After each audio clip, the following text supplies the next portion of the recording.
संभल से लगातार बयान निकल कर के सामने आ रहे हैं जिसमें 52 जुम्मा और एक होली की बात की जा रही है।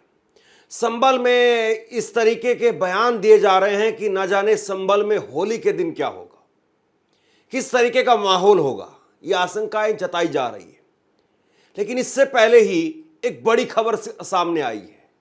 संभल में भाजपा के कद्दावर नेता जिन्होंने मुलायम सिंह यादव के खिलाफ चुनाव लड़ने का काम किया था, बहुत पुराने संघी नेता, 1976 से आरएसएस के अंदर सरकारी नौकरी छोड़ करके शामिल हुए थे। सोचिए जरा किस लेवल का उनका कद है। 3 बार की उनकी पत्नी ग्राम प्रधान है और बड़ा बेटा ब्लॉक प्रमुख है, और उनकी बताया जा रहा है कि एक इंजेक्शन लगा करके हत्या कर दी गई। कुछ खबरें निकल करके सामने आई, आप जरा देखिए एक बार। बताया जा रहा है कि इनकी इंजेक्शन लगा करके हत्या कर दी गई। कुछ खबरों में लिखा है कि घर में घुस करके हत्या कर दी गई। कुछ खबरों में लिखा है कि ये खेत में थे और उस वक्त में 3 लोग आते हैं बाइक पर सवार होकर के और इंजेक्शन लगा करके इनकी हत्या करने का काम करते हैं। इनको हॉस्पिटल ले जाया गया, हॉस्पिटल ले जा करके भी इनको बचाया नहीं जा सका, इनकी जान चली गई। अब इस मामले में पुलिस जो है इनको ग्राम प्रधान बता रही है, लेकिन इनका बहुत बड़ा राजनीतिक बैकग्राउंड है। उस राजनीतिक बैकग्राउंड को भी मैं आपको बताऊंगा, और हत्या के पीछे क्या कुछ कारण हैं। इनके बेटे ने अभी तक 6 लोगों के खिलाफ नामजद एफआईआर करवाई है, लेकिन अभी तक किसी की गिरफ्तारी नहीं हुई है। पुलिस के पास में अभी तक किसी की गिरफ्तारी को लेकर के कोई खबर नहीं है। जनपद संभल के थाना जनाबाई के दफ्तरा गांव में आज 1:30 बजे के आसपास पुलिस को सूचना मिली कि यहाँ के गांव के प्रधान हैं, उनको किसी ने इंजेक्शन मार दिया है और इंजेक्शन मार के वो लोग भाग गए हैं। पुलिस द्वारा तुरंत मौके का मुआयना किया गया और उनको यहाँ पे नज़दीकी अस्पताल पहुँचाया गया। वहाँ से अलीगढ़ मेडिकल कॉलेज रेफ़र किया गया, जहाँ उनकी दुखद मृत्यु हो चुकी है। उनका पैनल से पोस्टमार्टम करवाया जा रहा है और डॉक्टर से उनकी मृत्यु का सही कारण जानने का प्रयास किया जा रहा है। पुलिस द्वारा यहाँ पे जो आसपास में जितने भी सीसीटीवी हैं, सभी सीसीटीवी को खंगाला जा रहा है और कुछ अच्छे सुराग भी मिले हैं पुलिस को। जल्द ही जिन व्यक्तियों द्वारा ये इंजेक्शन मारने की घटना कारित की गई है, उन व्यक्तियों को गिरफ्तार कर विधिक कार्रवाई सुनिश्चित की। अब यहाँ पर संभल के पुलिस अधिकारी के बिश्नोई वो कह रहे हैं कि ग्राम प्रधान, केवल इनकी पहचान ग्राम प्रधान की नहीं है। 2004 में जब मुलायम सिंह एक वक्त में जब बीएसपी एसपी की उत्तर प्रदेश में तूती बोलती थी, उस वक्त में 2002 के अंदर, 4 में नहीं 2002 में मुलायम सिंह यादव के खिलाफ चुनाव लड़ने का काम किया था। तो इसी से आप समझ लीजिए कि कितने बड़े नेता थे। आगे मैं डिटेल में इनकी पूरी खबर बताने वाला हूं, लेकिन जरा सोचिए पुलिस की क्या तैयारी है और क्या तैयारी पुलिस की होनी चाहिए। और इन लोगों को जो हत्यारे हैं उनको अभी तक क्यों नहीं पकड़ा गया है। पुलिस कह रही है कि हम सीसीटीवी खंगाल रहे हैं, लेकिन अभी तक पुलिस को कोई भी सुराग नहीं मिला है। यह बताया जा रहा है कोई शरीर पर चोट का निशान नहीं था सिवाय एक इंजेक्शन की उस सुई के, इसके अलावा कोई शरीर पर चोट का निशान नहीं। तो कैसे जो है वो दिन दहाड़े भाजपा के इतने बड़े कद्दावर नेता, नाम है गुलफाम यादव, गुलफाम सिंह यादव, इनकी जो है वो दिन दहाड़े हत्या कर दी गई। लेकिन बड़ा इसमें पेच ये निकल करके आ रहा है कि कई खबरों में जो अभी तक कहा जा रहा था कि इनकी जहर का इंजेक्शन लगा करके हत्या कर दी गई है, अभी कुछ देर पहले खबर अपडेट हुई है। इंडियन एक्सप्रेस अखबार ने भी इसको कवर करने का काम किया है, जिसमें बताया गया है कि पोस्टमार्टम की रिपोर्ट आई है मौखिक तौर पर, जिसमें कहा गया है कि इनकी जो हत्या हुई है उसमें जहर का इंजेक्शन नहीं लगाया गया है। खबर आप देखिए, ललन टॉप ने भी इस खबर को कवर किया है। जहर वाले इंजेक्शन से संभल के बीजेपी नेता की हत्या का दावा था, पोस्टमार्टम में जहर नहीं मिला। 10 मार्च को गुलफाम अपने खेत पर मौजूद थे, हालांकि कुछ खबरों में लिखा है कि वो अपने घर पर ही मौजूद थे। तभी 3 लोग वहां पर पहुंचे और बाद में उनमें से एक व्यक्ति बाहर चला गया, जबकि बाकी 2 अन्य उनके साथ में बैठ गए। तभी एक शख्स ने कथित रूप से उनके पेट में इंजेक्शन लगा दिया और फिर दोनों बाइक पर सवार होकर के फरार हो गए। घटना 10 मार्च दोपहर की है, जब गुलफाम अपने खेत पर मौजूद था। तभी 3 लोग वहां पर पहुंचे और उनके पैर छू करके अभिवादन किया। इंडियन एक्सप्रेस ने पुलिस के हवाले से लिखा है कि गुलफाम ने अपने नौकर को उन लोगों को पानी देने को कहा। इस दौरान तीनों में से एक व्यक्ति बाहर चला गया, जबकि बाकी 2 उनके साथ बैठ गए। तभी एक शख्स ने कथित रूप से उनके पेट में इंजेक्शन लगा दिया, फिर दोनों बाइक पर फरार हो गए। गंभीर हालत में गुलफाम को पहले स्थानीय अस्पताल में ले जाया गया, बाद में उन्हें अलीगढ़ रेफर कर दिया गया, लेकिन रास्ते में ही उनकी मौत हो गई। 11 मार्च को गुलफाम के बेटे विनय प्रकाश ने 3 अज्ञात लोगों के खिलाफ जुनवाई पुलिस थाने में शिकायत दर्ज करवाई। पुलिस मामले की जांच कर रही है और आरोपियों की पहचान कर उनकी गिरफ्तारी की कोशिश कर रही है। अब पुलिस का बयान मैं आपको सुनाऊं उससे पहले मैंने एक बयान सुना है इनके बेटे का, और इनके बेटे कह रहे हैं कि मैंने 6 लोगों के खिलाफ, अज्ञात नहीं बल्कि 6 लोगों के खिलाफ नामजद FIR कराई है। इसका मतलब क्या हुआ? इसका मतलब यह हुआ कि अभी तक पुलिस उन 6 नामजद लोगों को गिरफ्तार नहीं कर पाई है। जबकि किसी की इतनी हाई प्रोफाइल हत्या होती है तो उसके बाद में अगर नामजद FIR होती है तो तुरंत उन लोगों की गिरफ्तारी होती है, लेकिन अभी तक पुलिस गिरफ्तार नहीं कर पा रही है। 10 मार्च की घटना थी। 10 मार्च के बाद में 10 मार्च की दोपहर में घटना हुई है। 10 मार्च का पूरा दिन बीत गया, 11 मार्च का भी पूरा दिन बीत गया और अभी तक इनकी गिरफ्तारी को लेकर के कोई खबर नहीं है। मतलब आपकी मुस्तैदी कहां पर है, कहां पर होनी चाहिए, यह दिखाई दे रहा है। आप 52 जुम्मा वर्सेस 1 होली में लगे हुए हैं, बयानबाजी दी जा रही है, वहां पर डोले दिखाए जा रहे हैं, लेकिन जहां पर वाकई कानून व्यवस्था की जरूरत है वहां पर देखिए क्या हो रहा है। अब इंडियन एक्सप्रेस से बातचीत में जुनावई पुलिस स्टेशन के station house officer SHO Sunil Kumar Singh ने बताया कि शिकायत के आधार पर भारतीय न्याय संहिता की धारा 101 हत्या के तहत FIR दर्ज की गई है। फरार आरोपियों की तलाश के लिए 8 पुलिस टीमों का गठन किया गया है। हमें अभी पोस्टमार्टम रिपोर्ट लिखित रूप से नहीं मिली है, लेकिन मौखिक रूप से बताया गया है कि रिपोर्ट में जहर की मौजूदगी की पुष्टि नहीं हुई है।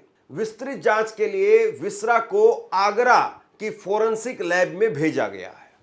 अब ये अपने आप में पूरा मामला जो है फिर घूम जाता है कि एक तरफ जो है खबरें चल रही थी कि इंजेक्शन लगा दिया, इंजेक्शन लगा करके हत्या कर दी, लेकिन यहां तो पुलिस कह रही कि इंजेक्शन में जहर नहीं था या शरीर में जहर से मौत की पुष्टि नहीं हुई, और ये पोस्टमार्टम की रिपोर्ट मौखिक तौर पर बता रही है। हालांकि अब आगे जांच के लिए आगरा भेजा गया है रिपोर्ट को, लेकिन मौखिक तौर पर जो प्राथमिक दृष्टि में निकल करके सामने आया है, अब उस बात को सही माना जाएगा। हम इस मामले में हर संभावित पहलू की जांच कर रहे हैं और फिलहाल इसे ब्लाइंड मर्डर मान करके चल रहे हैं, क्योंकि इस घटना का कोई चश्मदीद गवाह नहीं है। उन्होंने कहा कि गुलफाम के शरीर पर चोट के कोई निशान नहीं मिले हैं, सिवाय उस जगह के जहां सुई पेट में इंजेक्ट की गई थी। तो यहां पर पुलिस जो है इसको ब्लाइंड मर्डर करार दे रही है कि ऐसा मर्डर जिसका कोई जो है वो चश्मदीद गवाह नहीं है, और इसीलिए हम आरोपियों को पकड़ नहीं पा रहे हैं। ब्लाइंड मर्डर के केस में कई बार ऐसा होता है कि आरोपी पकड़े ही नहीं जाते हैं, बहुत बार ऐसा भी होता है।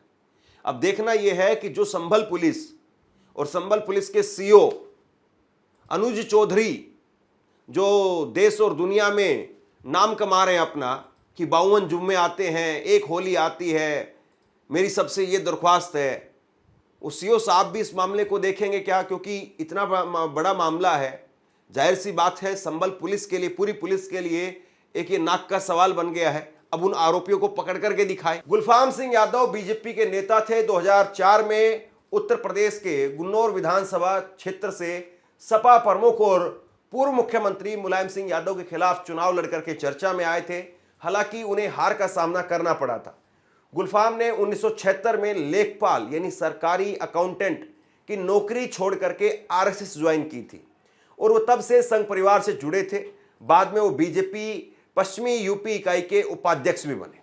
तो देखिए इतने कद्दावर नेता हैं और बाद में इनको 2022 के चुनाव में भी, ऐसा नहीं कि पुराने नेता हैं अब चलन से बाहर हो गए थे, अभी भी 2022 का जब विधानसभा चुनाव हुआ उत्तर प्रदेश में तब भी इनको जिम्मेदारी दी गई थी। 2024 का जब चुनाव हुआ तब भी इनको जिम्मेदारी दी गई थी। इनकी पत्नी वो 3 बार की ग्राम प्रधान है, इनका बड़ा बेटा वो ब्लॉक प्रमुख है, तो यानी पूरी तरह से राजनीतिक परिवार है। इतना बड़ा राजनीतिक परिवार है, रसूखदार परिवार है। मुलायम सिंह यादव के खिलाफ चुनाव लड़ना अपने आप में बहुत बड़ी बात हो जाती है, और ये भी उस वक्त में जब बीजेपी का कोई झंडा उठाने वाला नहीं था। मतलब दो ही मुकाबले थे, समाजवादी वर्सेस जो है वो बीएसपी, एसपी वर्सेस बीएसपी, यही मुकाबले में रहती थी दोनों पार्टियां। और उस वक्त में जो है वो बीजेपी के टिकट पर इन्होंने चुनाव लड़ा। हालांकि चुनाव हार गए थे। मुलायम सिंह यादव बड़े नेता थे, कद्दावर नेता थे, उन्होंने इनको चुनाव हरा दिया। लेकिन सोचिए जरा किस तरीके से उत्तर प्रदेश के हालात हैं। कल ही मैंने आपको उत्तर प्रदेश की खबर दिखाई थी, जहां पर एक पत्रकार को दिन दहाड़े हाईवे पर गोली मारकर के हत्या कर दी गई। ये कल की खबर है, जरा देखिए आप। कल मैंने आपको एक खबर दिखाई थी जहां पर दिन दहाड़े एक पत्रकार को गोली मारकर के हत्या कर दी गई थी। और इस मामले को जब संसद के अंदर उठाया गया तो संसद में लोकसभा स्पीकर वो क्या करने लगे, देखिए जरा। मैं बड़े भारी मन से आपका ध्यान अपने लोकसभा क्षेत्र धौरारा के विधानसभा क्षेत्र मोहाली के एक नौजवान पत्रकार राघवेंद्र वाजपेयी की राष्ट्रीय राजमार्ग 24 हेमपुर स्थित दिन के 3 बजे दिन दहाड़े उस नौजवान पत्रकार की हत्या कर दी जाती है। अध्यक्ष जी, उसके परिवार में 2 बच्चे हैं, पिता भी उसका बीमार रहता है। मैं परिवार से मिला था। अध्यक्ष जी, दिन के 3 बजे राष्ट्रीय राजमार्ग पर इस तरह हत्या कर दी जाती है। उत्तर प्रदेश में कानून व्यवस्था का ये हाल है। अध्यक्ष जी, इसी सदन के मैं मांग कर रहा हूं अध्यक्ष जी, एक लाइन आ जाए फिर मैं मांग कर रहा हूं। ये विषय राज्यों का आपकी। अध्यक्ष जी, इसी सदन के एक सम्मानित सत्ता पक्ष के उत्तर प्रदेश के सांसद के उसी समय फैजाबाद बाराबंकी हाईवे पर उनके परिवार पर हमला किया गया। अध्यक्ष जी, ये मैं इस घटना में आपका मांग क्या है? मेरी मांग ये है अध्यक्ष जी कि उस परिवार को 50 लाख रुपए मुआवजा देने का काम किया जाए, उनकी पत्नी को नौकरी देने का काम किया जाए, और इस संपूर्ण घटना की सीबीआई जांच कराई जाए। अध्यक्ष जी, निर्दोष कोई फंसाया न जाए, और जो 2 योगी आदित्यनाथ और उनकी पुलिस भले ही ढोल पीटती हो, अपनी पीठ थपथपाती हो, अपने गाल बजाती हो कि हमने कानून व्यवस्था को बहुत चुस्त दुरुस्त कर दिया है, लेकिन जो हकीकत है वो योगी आदित्यनाथ सरकार पर, उनकी पुलिस पर करारा तमाचा है। वो बताती है कि जहां पर कानून को काम करना चाहिए वहां पर काम हो नहीं रहा है, वरना अभी तक जो है वो हत्या के आरोपियों को पकड़ा जाना चाहिए था, कम से कम 1-2 आरोपियों को तो दबोचा जाना चाहिए था।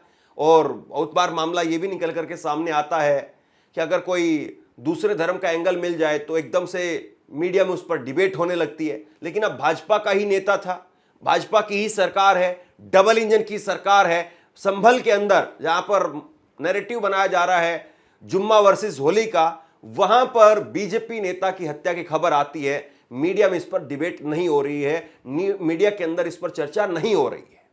और अगर इस मामले के अंदर एक भी आरोपी मुस्लिम धर्म का मिल जाएगा तो फिर देखिए इस पर कैसे एंकर चिंगाड़ने लगेंगे, और कैसे फिर पुलिस के कुछ अधिकारी, उनके तेवर भी आप देखना किस तरीके से होते हुए नजर आएंगे।